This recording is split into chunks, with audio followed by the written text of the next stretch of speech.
बिस्मिल्लाहिर्रहमानिर्रहीम। अस्सलाम वालेकुम। मैं इकरा शौकत उर्दू जमात चहारुम के कौमी निसाब के तहत आप सबको खुशामदीद कहती हूँ। वो कौन से लोग हैं जो हमारी इस वीडियो से मुस्तफ़ीद हो सकते हैं? तो उनमें हमारे तलबा, असातिज़ा और वालिदैन शामिल हैं। वो क्या चीज़ है जो आफाक को मुनफरिद बनाती है? तो वो हमारी कामयाब मनसूबाबंदी है, जिसके तहत हमने इस किताब को इन तमाम हिस्सों में तकसीम किया है और इसी तरह से हमारी किताब और ये लेक्चर भी दिया जाएगा। तो चलिए सबक देखते हैं। सबक का नाम है शोरबे की कहानी। ये एक मज़ाहिया मज़मून है और ये इसके हासिलात तालुम है। अब हम बढ़ेंगे इस सबक के पढ़ने से पहले के सवालात की तरफ। तो क्या आप कभी किसी मुश्किल में गिरफ़्तार हुए हैं? इस मुश्किल को आपने कैसे हल किया? एक सवाल। और दूसरा, घर आए मेहमानों का ख्याल आप किस तरह रखते हैं? ये थी जी दूसरी बात या दूसरा सवाल। आए मज़ीद जाने के तहत दी गई मालूमात को पढ़िए और नई कुछ मालूमात का इजाफ़ा अपनी ज़िंदगी में कीजिए। अब ये हमारे सबक के सफ़ात हैं जो कि ये आप देख रहे हैं, आपको स्क्रीन पर नज़र आ रहे होंगे। चलिए मतन का कुछ हिस्सा हम पढ़ते हैं, उसके बाद बाकी का हिस्सा आप पढ़िएगा। दुरुस्त तलफ़्फ़ुज़ और रवानी का ख्याल रखिएगा। सिपाही ने फिर से बातें शुरू कर दी। बातों के दौरान में शोरबे में प्याज और बंद गोभी भी डलवा दी। दरवाजे पर दस्तक हुई। किसान का शिकारी बेटा खरगोश का शिकार करके लाया था। इसने हैरत से सिपाही और हांडी में उबलते पानी को देखा। इसकी माँ ने बताया, पत्थर का शोरबा तैयार हो रहा है जो इंतहाई मज़ेदार होगा। सिपाही ने इस लड़के से कहा, बैठो, तुम भी एक प्याली पी लेना, सारे दिन की थकन दूर हो जाएगी। अगर मुनासिब समझो तो इस शोरबे में थोड़ा सा गोश्त भी डाल दो ताकि तुम्हें ताकत भी मिल जाए। लड़के ने जल्दी से खरगोश की खाल उतारी, गोश्त के टुकड़े करके हांडी में डाल दिए। वाह, सारे घर में पत्थर की लाजवाब शोरबे की महक फैल गई। कुछ देर बाद शोरबा तैयार हो गया। सब ने मज़े लेकर शोरबा पिया और सिपाही का शुक्रिया अदा किया। तो है ना मज़ाहिया कहानी? मज़ा आया ना? मुझे तो बहुत अच्छा लगा। कहने को पत्थर का शोरबा था, लेकिन आप देखिए कि उसमें तमाम चीज़ें शामिल थीं। गोश्त उसमें शामिल था, सब्जियां उसमें शामिल थीं। तो क्या ये एक शोरबा नहीं था? क्या ये एक अच्छा सा सूप नहीं था? तो यही मज़ा है। आगे बढ़ते हैं और इस सबक के तसव्वुरात और सरगर्मियाँ देखते हैं। सबसे पहली सरगर्मी हमारे पास अहम अल्फाज की होती है। तो पहला लफ्ज़ है महक। महक का मानी है खुशबू। अगला लफ्ज़ है झट, मतलब फ़ौरन। मुतासिर होना, किसी का असर कबूल करना, असर लेना। आग सुलगाना, आग जलाना। ये थे जी अहम अल्फाज। आगे बढ़ते हैं, मज़ीद सरगर्मियाँ देखते हैं। तो यहाँ पर हमारे पास दो सरगर्मियाँ हैं। पहली है कि आपने गलत और दुरुस्त जुमलों की निशानदही करनी है और दूसरी में आपने दुरुस्त लफ्ज़ लगाकर जुमले मुकम्मल करने हैं। और ये सरगर्मियाँ कैसे मुकम्मल हो सकेंगी? बिल्कुल, जब आप मतन का मुताला करेंगे, आप पूरा सबक पढ़ेंगे तो आप इस काबिल हो जाएंगे कि आप गलत और दुरुस्त जुमलों की निशानदही कर सकें और इसी तरह खाली जगह को भी पुर कर सकें। अगला सवाल हमारा लिखने का सवाल होता है और इसमें हम सवालात के जवाबात लिखते हैं। जो सवालात हमारे पास हैं वो हैं, सिपाही ईद मनाने के लिए कहाँ जा रहा था? तो वो अपने घर ही जा रहा था ना, तो रास्ते में उसको भूख लगी थी। आपने सबक के मुताबिक इसका जवाब देना है। सिपाही ने घर के मालिक को दरवाज़ा खटखटाने की क्या वजह बताई? तो मतन पढ़िए, सवाल का जवाब दीजिए। अगला सवाल है, सिपाही ने शोरबा तैयार करने के लिए कौन कौन सी चीज़ें इस्तेमाल की? तो इस सवाल में हम तकरीबन पूरे सबक का जवाब दे देंगे कि उसने कौन कौन सी चीज़ें इस्तेमाल की। इस कहानी से हमें क्या सबक मिलता है, आपको वो भी लिखना है। इसी तरह आपको तमाम सवालात के जवाबात लिखने हैं। अब है हमारे पास सुनना बोलना की सरगर्मी। तो आपने इस दी हुई कहानी को तवज्जो से सुनना है और इसमें मौजूद बेरब्ती और अदम तसलसल की निशानदही करके इस कहानी को दोबारा अपने अल्फाज में दुरुस्त तरतीब के साथ सुनाना है। चलिए कहानी पढ़ती हूँ, आपको खुद ही अंदाज़ा हो जाएगा कि कहानी में बेतरतीबी कहाँ है, कहानी आगे पीछे कहाँ है। एक गांव में दो मियाँ बीवी रहते थे जो बहुत गरीब थे। चौधरी जी, मेरे पास यही एक चीज़ बाकी रह गई है जो आपके लिए लाया हूँ। रफ्ता रफ्ता घर की सारी मेज़ें बिक गईं और सिर्फ एक बतख रह गई। चौधरी इसे अपने घर ले गया। चौधरी के घर में कुल 6 अफराद थे। इसने सबको बुलाया और बोला, तुम बतख सब में इस तरह से तकसीम करो कि सबको बराबर हिस्सा मिले। तो इतनी जितनी कहानी मैंने पढ़ी है, मेरा ख्याल है आपको अंदाज़ा हो गया होगा कि कहानी बन नहीं रही कुछ।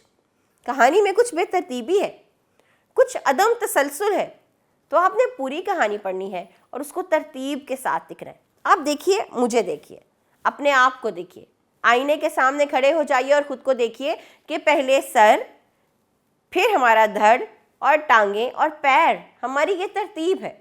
चलिए अपने चेहरे को देखिए, आंखें, नाक, होंठ और हमारी ठोड़ी, इस तरह से अल्लाह ताला ने हमें बनाया है, यही तरतीब होगी। कहीं ऐसा तो नहीं है ना कि किसी की नाक की जगह उसकी आंखें लगा दी जाए और होंठों की जगह उसकी थोड़ी लगा दी जाए, ऐसा नहीं होता। यह है तरतीब, यह है तसलसल। जैसे हम कोई कहानी पढ़ते हैं उसमें एक सिलसिला, एक रब्त होता है, इस कहानी में वो नहीं है।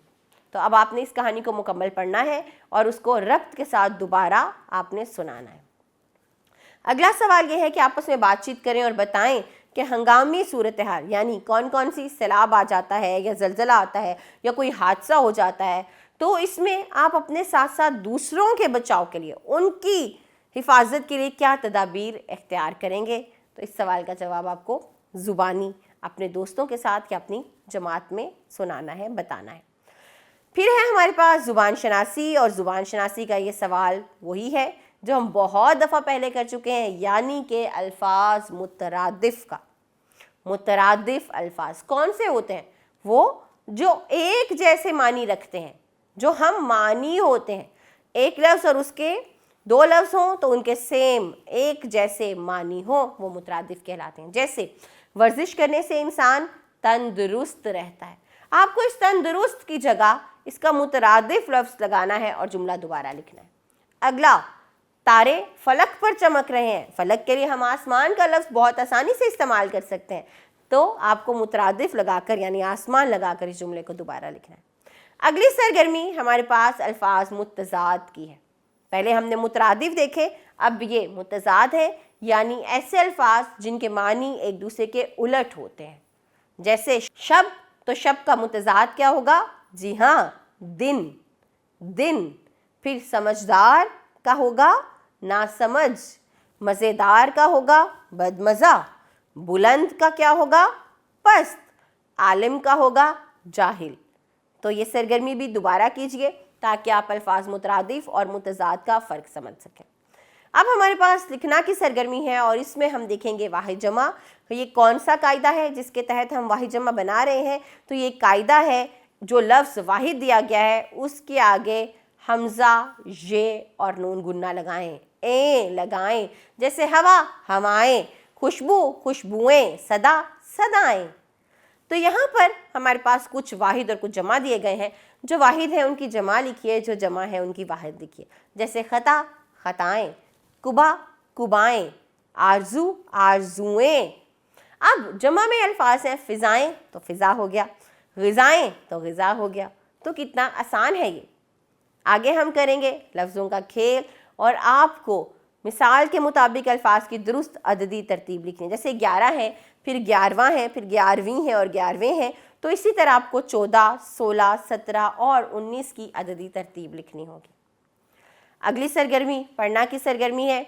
मतन का कुछ हिस्सा मैं पढ़ रही हूँ, बाकी का आप पढ़िएगा और आपको क्या करना है, बताना यह है कि अगर इस बच्चे की जगह आप होते तो क्या करते, यानी एक समझदार बच्चा, उसकी जगह अगर आप होते तो क्या करते। चलिए मैं पढ़ रही हूँ। एक गांव में एक पुल के ऊपर से रेल की पटरी गुजरती थी। पुल के नीचे से कारें, बसें और ट्रक गुजरते थे। एक दिन सामान से लदा हुआ ट्रक उस पुल के नीचे फंस गया। इसकी वजह से ट्रैफिक रुक गई, पूरे इलाके में हंगामा बर्पा हो गया। मसले के हल के लिए लोगों ने मुख्तलिफ तजावीज़ दी, मगर किसी भी तजवीज़ पर इत्तफाक ना हो सका। एक ज़हीन बच्चा अपने स्कूल की बस में बैठा सब कुछ देख रहा था। वो बस से उतर कर लोगों के पास पहुंचा और बोला, अगर आप इस ट्रक के तमाम पहियों से हवा निकाल दें तो ट्रक नीचे हो जाएगा और इसे निकालना आसान हो जाएगा। बच्चे की अक्लमंदी पर सब लोग बहुत हैरान हुए। उन्होंने बच्चे को शाबाश दी और इसकी तजवीज़ पर अमल करते हुए ट्रक निकाल लिया। तो बताइए, अगर आप इस बच्चे की जगह होते तो आप क्या तजवीज़ पेश करते? अगला सवाल लिखने का है। ज़रूरत इजाद की माँ है। वाकई ऐसा है, ज़रूरत के तहत हम न जाने क्या क्या इजाद कर लेते हैं। तो इस मौजू पर आपने 10 से 15 जुमलों पर मुश्तमिल एक मज़मून लिखना है। अगला सवाल है, फ़र्ज़ करें आप सफ़र पर जा रहे हैं آپ کے پاس موجود کھانے پینے کا سامان ختم ہو چکا ہے، ایسی حالت میں آپ کیا کریں گے؟ سوچئے اور لکھیے اور بتائیے، چند جملوں میں اس سوال کا جواب دیجیے۔ آگے ہے جی ہمارے کرنے کے کام جو کہ مہارت حیات کے ذیل میں آئیں گے، تو آپس میں بات چیت کر کے بتائیں کہ درج ذیل صورتحال میں آپ کیا کریں گے۔ کھیل کے دوران میں آپ کے دوستوں کا آپس میں جھگڑا ہو جائے تو آپ کیا کریں گے؟ اسی طرح آپ کا کوئی ہم جماعت کسی چیز کی لالچ میں کسی اجنبی شخص کے ساتھ جانے کے لیے رضامند ہو جائے تو آپ اسے کیسے سمجھائیں گے؟ آپ کا کوئی دوست کسی وجہ سے امتحان کی تیاری نہ کر سکا، امتحانات سر پر ہیں تو وہ بہت پریشان ہے، ایسی صورتحال میں آپ کیا کریں گے؟ اگلا سوال کیا ہے کہ جو سبق شوربے کی کہانی ہم نے پڑھا ہے، اس میں شامل مختلف کرداروں کا روپ دھاریے اور اس سبق کو ڈرامے کی صورت میں اپنے کمرہ جماعت میں پیش کیجیے۔ یہ تھا جی ہمارا آج کا سبق۔ اس میں ہم نے مختلف تصورات سیکھے ہیں۔ امید کرتی ہوں کہ آپ نے ان تمام کو ذہن نشین کر لیا ہوگا۔ اگلے سبق میں کچھ نئے تصورات کے ساتھ ملتے ہیں، تب تک اپنا خیال رکھیے گا۔ اللہ حافظ۔